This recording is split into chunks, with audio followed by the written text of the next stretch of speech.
Indo British advanced pain clinic నొప్పి మాయం surgery దూరం ఫర్ అపాయింట్మెంట్స్ 9155515563. నమస్తే, నేను జీవి సత్యనారాయణ. ఈ ఎపిసోడ్లో షేర్ మార్కెట్లో షేర్గా సంపాదించుకోవాలి, షేర్గా ఎలా సంపాదించుకోవాలనేది దాని మీద ఈ ఎపిసోడ్. జనరల్గా షేర్ మార్కెట్ ఏదైతే ఉందో కరోనా తర్వాత అవేర్నెస్ రావడం జరిగింది. కరోనా తర్వాత ఇన్వెస్టర్సు మ్యూచువల్ ఫండ్స్లో అనుకోండి, ఎస్ఐపి అనుకోండి, డిమ్యాట్ అకౌంట్లు అనుకోండి, విపరీతంగా వృద్ధిలోకి రావటం జరిగింది. అయితే గణనీయంగా ఈ మదుపర్ల సంఖ్య పెరగటం జరిగింది. అయితే ఎక్కువ శాతం ఏంటంటే లాభదాయకంగా మారుతుందనే ఆశతోటి ఈ స్టాక్ మార్కెట్లో పెట్టుబడి పెట్టేవాళ్ళు ఇప్పుడు కొల్లలైనరనమాట. అయితే నిజానికి షేర్ మార్కెట్ అనేది ఒక అవకాశం అనమాట.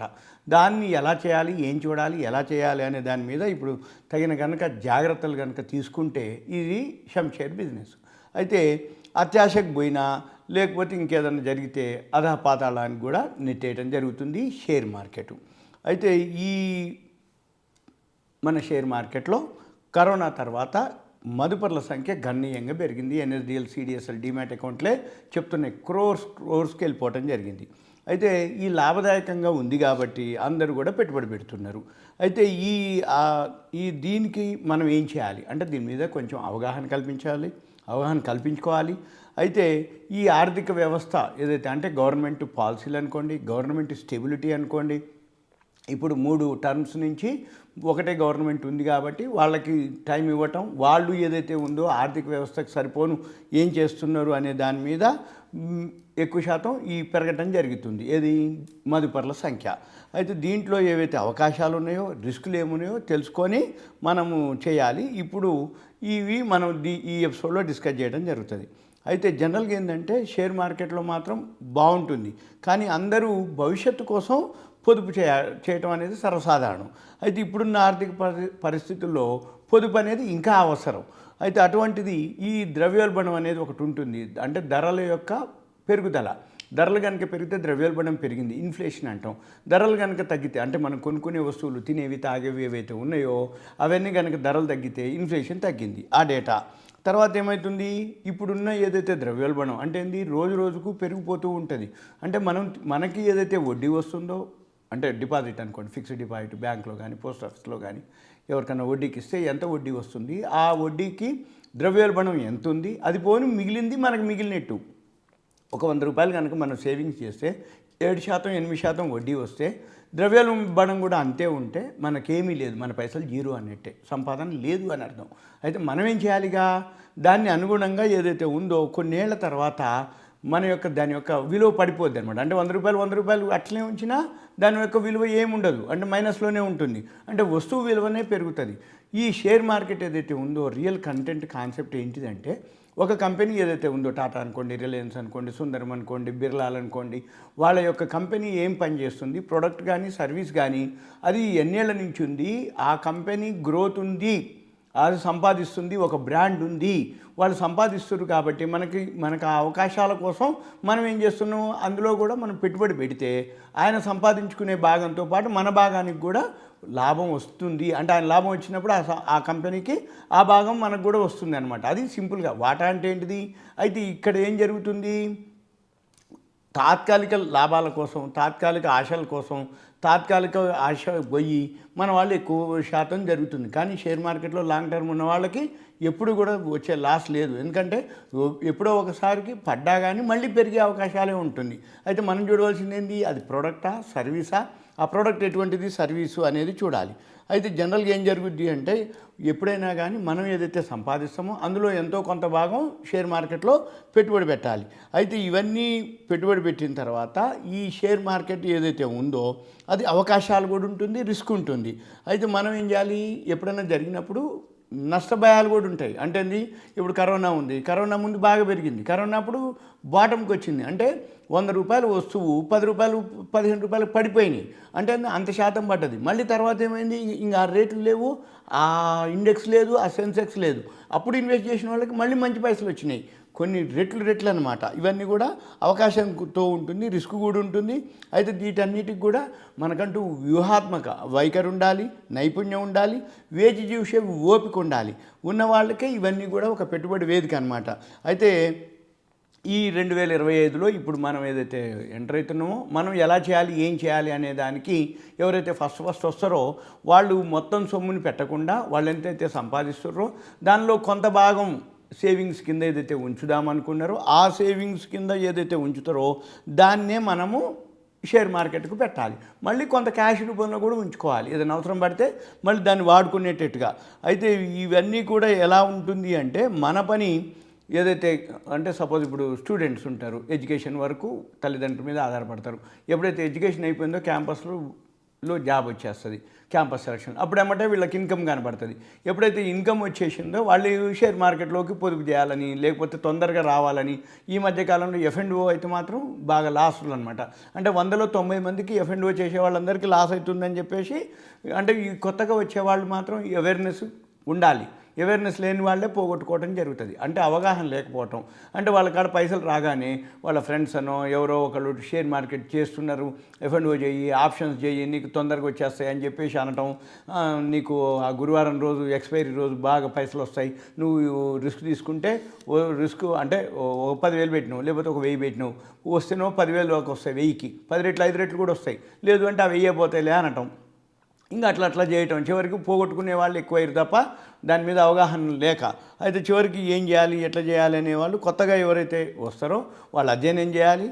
ఏదైతే కంపెనీ యొక్క ప్రాఫిట్ అండ్ లాస్ బ్యాలెన్స్ షీట్లు చూడాలి, కంపెనీ యొక్క వెబ్సైట్ చెక్ చేయాలి, కంపెనీ యొక్క ఫండమెంటల్స్ చూడాలి, కంపెనీ యొక్క గ్రాఫులు చూడాలి, కంపెనీకి సంబంధించినటువంటి కరెంట్ అఫైర్స్ చూడాలి.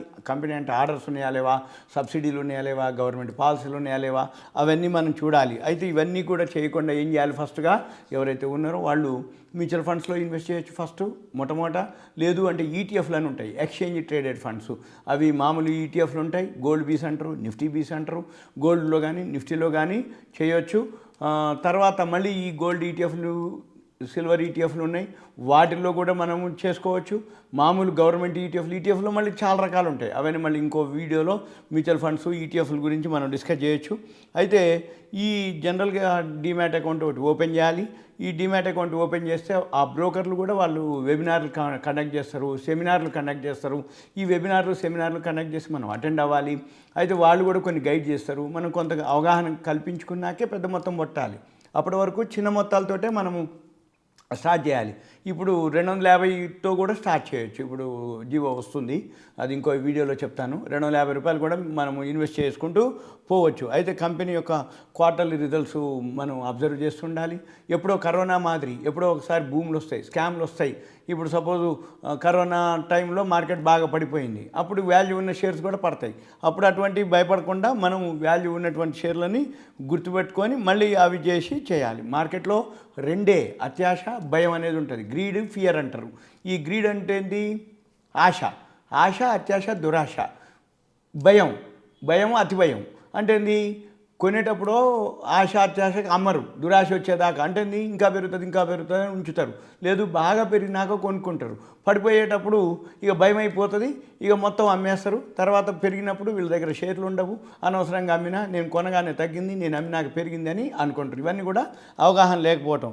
అయితే చాలామంది టిప్స్ మీద ఆధారపడతారు. ఆ టిప్స్ మీద ఆధారపడకూడదు. మనం ఈ టిప్స్ మీద ఆధారపడటం అంటే ఏంది, ఎవరో చెప్పిర్లే, ఏ వెబ్సైట్లోనో చూస్తారు, చూసి మీకు మేము గైడ్ చేస్తాం అది ఇది అంటారు, నమ్మేస్తారు. తర్వాత ఏముండదు, అవన్నీ లాస్ అవుతాయి. అటువంటి వాళ్ళు ఎక్కువ మంది జరుగుతున్నాయి. అయితే మనం అలా కాకుండా మనం ఏం చేయాలి, మనం 1-2 సార్లు చెక్ చేసి మనం నిర్ధారించుకున్నాకే పెట్టుబడి పెట్టాలి. ఒకవేళ ఏదైనా టిప్ వచ్చినా కానీ చూసుకోవాలి, లేకపోతే మనం పోతుంది. ఇకపోతే సోషల్ మీడియా ద్వారా కూడా బాగా రావడం జరుగుతుంది. మీకు ఆ షేర్లు పెరుగుతాయి, ఈ షేర్లు పెరుగుతాయి, అట్లా వస్తుంది, ఇట్లా వస్తుంది, మీరు కొనుక్కోండి, మేము ఇంత చేస్తాం అంత చేస్తాం అని చెప్తారు. ఇవన్నీ కూడా మనం చేయటం జరుగుతుంది. ఇవన్నీ కూడా గమనించాలి. ఎందుకంటే ఇవన్నీ కూడా తర్వాత ఎవరు రెస్పాన్సిబిలిటీ ఉండదు. ఎందుకోసం అంటే ఎవరైతే కొనుక్కున్నారో మీవే పైసలు. అంటే ఈ ఫైనాన్షియల్ మార్కెట్ ఏదైతే ఉందో, ఈ ఫైనాన్షియల్ మార్కెట్లో ఎవరైతే పెట్టుబడి పెడతారో ప్రాఫిట్ కానీ లాస్ కానీ మీదే. కాబట్టి ఎవరు ఎన్ని సలహాలు ఇచ్చినా చెక్ చేసుకోవాల్సిన బాధ్యత మనదే. ఎందుకంటే లాభం వస్తే నీకే వస్తుంది, నష్టం వస్తే నువ్వే భరాయించాలి. కాబట్టి అవన్నీ చేయకుండా అత్యాశకు పోకుండా మనం చేయాల్సి ఉంటుంది. అయితే జనరల్గా ఏం జరుగుద్ది అంటే ఎక్కువ శాతం ఏదైతే ఎకానమీ బాగుందా లేదా, గ్రోత్ బాగుందా లేదా, ఏ కంపెనీకి ఉంటుంది. ఇప్పుడు రేపు బడ్జెట్ వస్తుంది, February 1 తారీఖు బడ్జెట్ వచ్చినప్పుడు బడ్జెట్లో ఏం జరుగుద్ది, ఏ ఏ కంపెనీలకి ఏ సెక్టార్లకి రాయితీలు ఇస్తుందా, సబ్సిడీలు ఇస్తుందా, ఆ కంపెనీ యొక్క గ్రోత్ ఉందా లేదా, ఇవన్నీ కూడా మనం చూసుకొని అటువంటి షేర్లను మనం గుర్తుపట్టి చేయాల్సి ఉంటుంది. అయితే వీటన్నిటితో పాటు కంపెనీ యొక్క మేనేజ్మెంట్ని చూడాలి, కంపెనీ యొక్క ఆర్థిక స్థితిగతులు అంటే ప్రాఫిట్ అండ్ లాస్ బ్యాలెన్స్ షీట్లు చెక్ చేయాలి, కంపెనీకి రాబోయే రోజుల్లో వృద్ధి అవకాశాలు ఎక్స్పాన్షన్ చేసే ఆలోచనలో ఉందా, కంపెనీకి ఏదైతే ప్రాబ్లమ్స్ ఉన్నాయా అటువంటి సెక్టార్ పీర్స్ అంటాం, అంటే కాంపిటీటర్స్ ఎలా ఉన్నారు, ఏం చేస్తున్నారు, ఏ సెక్టార్కి బెనిఫిట్ వస్తుంది. ఇప్పుడు హెచ్ఎంపీవీ అనగానే ఫార్మా సెక్టారు, ఇప్పుడు మహాకుంభమేళా అనగానే ఆ సెక్టారు, అంటే ఎఫ్ఎంసీజీ అంటే తినేవి తాగేవి రికమెండేషన్లు అటువంటివి చూడాలి. తర్వాత దేశ ఆర్థిక వ్యవస్థకి ఎటువంటి షేర్లు ఉపయోగపడతాయి, అంటే వాళ్ళ యొక్క బడ్జెట్ని బట్టి మనం ఏమేమి ఉన్నాయి, కంపెనీకి ఏది సానుకూలంగా ఉంది, ఇవన్నీ కూడా మనము గమనించాల్సి ఉంటుంది. తర్వాత నష్టభయం లేకున్నటువంటి పెట్టుబడిలో అనేది ఉండదన్నట్టు, అంటే ఎంతో కొంత ఉంటుంది, కాకపోతే రిస్క్ కొంచెం తోటి లాభం ఎక్కువ వచ్చేది. మళ్ళీ రిస్కులు 4 రిస్కులు ఉంటాయి. నో రిస్క్ నో రిటర్న్స్, లో రిస్క్ లో returns, medium risk medium returns, high risk high returns. అయితే రిస్క్ కొంచెం లో రిస్క్ తీసుకొని మనము రిటర్న్స్ హై వచ్చేటట్టు ప్లాన్ చేసుకోవాలి. ఇక తర్వాత ఏదైతే కంపెనీలు ఉన్నాయో మనము దీర్ఘకాలిక వ్యూహాలతోటే ఉండాలి, అంటే లాంగ్ రన్లోనే కంపెనీ భవిష్యత్తు ఉంది అని గుర్తుపడితేనే మనం అటువంటివి కనుక చేస్తే రాబోయే రోజుల్లో మనము షేర్గా సంపాదించుకునే అవకాశాలు ఉంటాయన్నమాట. అయితే ఎప్పుడైనా కానీ మన డెసిషన్ కాదు, అంటే ఏంది, గవర్నమెంట్ పాలసీలు ఉంటాయి, ఇప్పుడు ఎలక్షన్స్ అని ఉంటాయి, లేకపోతే ఎకానమీ అంటది, బోర్డర్లో వార్లు ఉంటాయి, లేకపోతే ఇప్పుడు రష్యా ఉక్రెయిన్ వార్ అంటారు, లేకపోతే ఇరాన్ ఇజ్రాయెల్ వార్ అంటారు, లేకపోతే అమెరికాలో ఎలక్షన్స్ అంటారు. అంటే ఎలక్షన్స్ ఇప్పుడు అయిపోయినాయి, వార్లు అయిపోయినాయి, రాబోయే రోజుల్లో ఏదొస్తో తెలియదు. హెచ్ఎంపీవీ మళ్ళీ లేటెస్ట్ న్యూస్ అంటే ఏంది, మళ్ళీ వైరస్ లేదంటారు, వైరస్ తోటి మనకేం లేదంటారు. ఒకవేళ వైరస్ వచ్చినా మనకు అక్కడ వ్యాక్సిన్లు ఉన్నాయని చెప్తారు, లేదు అంటారు. అంటే ఆ టైంలో ఏదైనా జరిగితే ఎకానమీకి ఎంతవరకు ఉన్నది, ఇవన్నీ మనం చూసుకొని చేయాల్సి ఉంటుంది. ఎట్లయినా సరే ఏ విధంగా అయినా మనం ఏదైతే పెట్టుబడి పెడుతున్నామంటే ఏవైతే షేర్ మార్కెట్లో వచ్చిన లాభాలు మిగతా ఏ మార్కెట్లో రావు, కాకపోతే దీంట్లో కూడా రిస్క్ ఉంటుంది కాబట్టి ఆ రిస్క్ని బేర్ చేసుకుంటూ ఆ రిస్క్ని చూసుకుంటూ, అంటే బ్యాంకులు పోస్ట్ ఆఫీసుల కంటే ఎక్కువ వడ్డీ అయితే మాత్రం వస్తుంది, కానీ జాగ్రత్తగా చేసుకునే వాళ్ళకి మాత్రం వస్తుంది. అయితే ఎప్పుడైనా కానీ తొందరపడి మన షేర్లు బై చేయొద్దు, ఎందుకంటే పెరిగేటప్పుడు చూస్తూ ఉంటారు, అప్పుడు మిస్ అవుతారు. బాగా పెరిగినాక అరే మిస్ అయిపోయినామని అప్పుడు మీరు కొంటారు. అలా చేయకూడదు అనమాట. మనం ఏం చేయాలి, బాగా పెరిగినప్పుడు సెల్లింగ్ ప్రెషర్ ఎక్కువ వస్తుంది, అప్పుడు ఏమవుతుంది, మనం కొనగానే ఆ షేర్లు పడిపోతూ ఉంటే అప్పుడు మనం లాస్లోకి పోవడం జరుగుతుంది. అయితే షేర్లు బాగా తగ్గిపోయినాయి అని కూడా కొనొద్దు. షేర్లు బాగా తగ్గిపోతే ఎందుకు తగ్గిందో తెలుసుకొని వాల్యూ కనుక ఉంటే ఓకే. ఫండమెంటల్ టెక్నికల్స్, ఫండమెంటల్ ఏం చెప్తుంది, వాల్యూ ఉందా కొనుక్కోమని చెప్తుంది. టెక్నికల్ ఏం చెప్తుంది, పడిపోతున్నప్పుడు గ్రాఫు కిందికి చూపిస్తుంది కాబట్టి సేల్ చేసుకోమని చెప్తుంది. మనం ఏం చేయాలి, కంపెనీ యొక్క ప్రాఫిట్ అండ్ లాస్ బ్యాలెన్స్ షీట్లకు తోటిగా అది రాబోయే రోజుల్లో లాభం ఉంటుంది అనుకున్నప్పుడే మనము కొనుక్కోవాల్సిన అవసరం ఉంటుంది. ఇదంతా ఏదైతే బై సెల్ ఏదైతే ఉందో అది టైంకి కూడా డెసిషన్ ఉంటుంది, డిసిప్లిన్ ఉంటుంది, దాన్ని బట్టే మనము ఏదైతే చేయాల్సి ఉంటుంది. తర్వాత వీటన్నిటితో పాటు ఈ పేమెంట్స్ ఏదైతే ఉందో క్యాష్ ట్రాన్సాక్షన్స్ ఉండవు దీంట్లో, ఓన్లీ సింపుల్గా ఆన్లైన్లోనే ఉంటుంది. ఆన్లైన్లో ఏదైతే జరుగుతాయో అవన్నీ కూడా అఫీషియల్గానే ఉంటుంది, అంటే మెయిల్ వస్తుంది, మెసేజ్ వస్తుంది, ట్రాన్స్పరెన్సీ ఉంటుంది, మన ఖాతాలో డిమాట్లోకి జమ అయిపోతాయి. ఒక డిమాట్ అకౌంట్ ఓపెన్ చేస్తారు, మనం ఎవరైతే షేర్లు చేద్దామనుకుంటారో. ఇవన్నీ పెద్ద ఎత్తున షేర్ మార్కెట్లో మంచి మంచి కంపెనీలు ఉన్నాయి, ఆన్లైన్ ఉన్నాయి, ఆఫ్లైన్ ఉన్నాయి. ఆన్లైన్ ఎవరైతే చేస్తారో వాళ్ళు సబ్జెక్ట్ మీద గ్రిప్ ఉంటే తప్ప ఆన్లైన్ చేయండి, లేకపోతే ఆన్లైన్ చేయొద్దు. ఆఫ్లైన్ అయితే మాత్రం ఓకే, ఎందుకంటే వాళ్ళు ఆఫ్లైన్ అంటే ఇన్ఫర్మేషన్ కానీ కమ్యూనికేషన్ కానీ మనకి ఇవ్వటానికి వీలవుతుంది. అయితే ఈ మధ్యకాలంలో ఇటువంటి ఏవైతే ఆన్లైన్ మోసాలు గీసాలు, సైబర్ క్రైమ్, సైబర్ మోసాలు ఏవైతే ఉన్నాయో అవన్నిటికంటే కూడా సెబీ ఎప్పటికప్పుడు యాక్షన్ తీసుకోవటం, సెబీ వాళ్ళు దాని మీద నిఘా పెట్టడం, సెబీ వాళ్ళు ఏదైతే ఉన్నాయో అవన్నీ కూడా జరుగుతున్నాయి. కాబట్టి ఈ పారదర్శకత పెరగటం, నిబంధనలు కఠినతరం కావటం, కట్టుదిట్టమైన చర్యలు తీసుకోవటం వరకు ఇవన్నీ కూడా ఏదైతే ఉన్నాయో మనం జాగ్రత్తగా కనుక పెట్టుబడి పెడితే, మంచి కంపెనీలో కనుక పెడితే మనకి అంటూ లాభాలు గ్యారంటీ. కాకపోతే కొంచెం రిస్క్ ఉంటుంది. అయితే ఇప్పుడు ఈ సంవత్సరం వచ్చేటప్పటికి గోల్డ్ ఉందనుకోండి, 40% పెరిగింది. ఇన్నేళ్లలో పెరగని గోల్డ్ ఈ ఒక్క సంవత్సరమే 40% పెరిగింది. అవి పెరిగింది అనే దాని మీద గోల్డ్కి మళ్ళీ నేను ఇంకో వీడియోలో దాని గురించి ఎక్స్ప్లెయిన్ చేస్తాను. అయితే ఇంకొకటి ఏంటంటే, మనం ఏదైతే ఉన్నాయో వస్తుంది కదా అని చెప్పేసి అన్ని పైసలు తీసుకుపోయి ఒకటేసారి పెట్టుబడి పెట్టొద్దు. కొంతనే పెడుతూ పోతుండాలి. దీంతో ఒక పోర్ట్ఫోలియోని మనం తయారు చేసుకోవాలి. దాంతో ప్రతిసారి ప్రతి కంపెనీ యొక్క quarterly results, half yearly results, 9 months రిజల్ట్స్ని మనం చెక్ చేయాలి. ఎందుకంటే ఏ క్వార్టర్లో రిజల్ట్స్ కనుక బాగలేదనుకోండి, ఆ క్వార్టర్లో ఆ షేర్ బాగా పడిపోయే అవకాశాలు ఉంటాయి. లేదు ఆ క్వార్టర్లో రిజల్ట్స్ కనుక బాగుంటే నెక్స్ట్ క్వార్టర్ కూడా పెరిగే అవకాశాలు ఉంటాయన్నమాట. ఇప్పుడు ఈ క్వార్టర్లో వచ్చేటప్పటికి ఏప్రిల్, మే, జూన్, జూలైలో ఫస్ట్ క్వార్టర్ రిజల్ట్స్ వస్తాయి. జూలై, ఆగస్టు, సెప్టెంబర్, అక్టోబర్లో సెకండ్ క్వార్టర్ రిజల్ట్స్ వస్తాయి. October, November, December third quarter వచ్చి ఇప్పుడు జనవరిలో రిజల్ట్స్ వస్తూ ఉన్నాయి. థర్డ్ క్వార్టర్ రిజల్ట్స్ వస్తూ ఉన్నాయి. అవన్నీ మనం సమీక్షించుకొని మనము చేస్తూ ఉండాలి. అయితే ఏవైనా కానీ హడావుడిగా షేర్లు కొనకుండా కొద్దిగా పెట్టుబడి పెడితే ఉంటుంది. అయితే మనం ఏం చేయాలి? ఈ బడ్జెట్ వస్తుంది ఫిబ్రవరి 1. బడ్జెట్లో డిఫెన్స్కి ఏమి ఇస్తుర్రు, అగ్రికల్చర్కి ఇస్తుర్రా, మన రైల్వేకి ఇస్తున్నారా, రియల్ ఎస్టేట్కి ఇస్తుర్రా, ఇటువంటి సెక్టార్లో దేనికి బెనిఫిట్ ఇస్తుర్రు, దేనికి సబ్సిడీలు ఇస్తుర్రు, దేనికి రాయితీలు ఇస్తుర్రు, ఏ సెక్టార్కి ఎక్కువ అమౌంట్ బడ్జెట్లో కేటాయింపులు జరిగినాయి, దాన్ని బట్టి మనం ఏం చేయాలి? ఆ షేర్లని అప్పుడు అబ్జర్వ్ చేసి బడ్జెట్ నెక్స్ట్ డే రోజు, బడ్జెట్ కంటే కూడా బడ్జెట్ నెక్స్ట్ డే రోజు మొత్తం అన్ని పేపర్లు, మ్యాగజైన్లు ఒక పబ్లిష్ చేయడం జరుగుతుంది. ఈ సెక్టార్లో ఈ కంపెనీలకు బెనిఫిట్, ఈ సెక్టార్లో ఈ షేర్లకు బెనిఫిట్ అని అవి మనం చేయాల్సిన అవసరం ఉంటుంది. ఇదంతా కూడా మీకు ఒక అవేర్నెస్, ఎడ్యుకేషన్, ఇన్ఫర్మేషన్ మాత్రమే. మీరేం చేయాలిగా?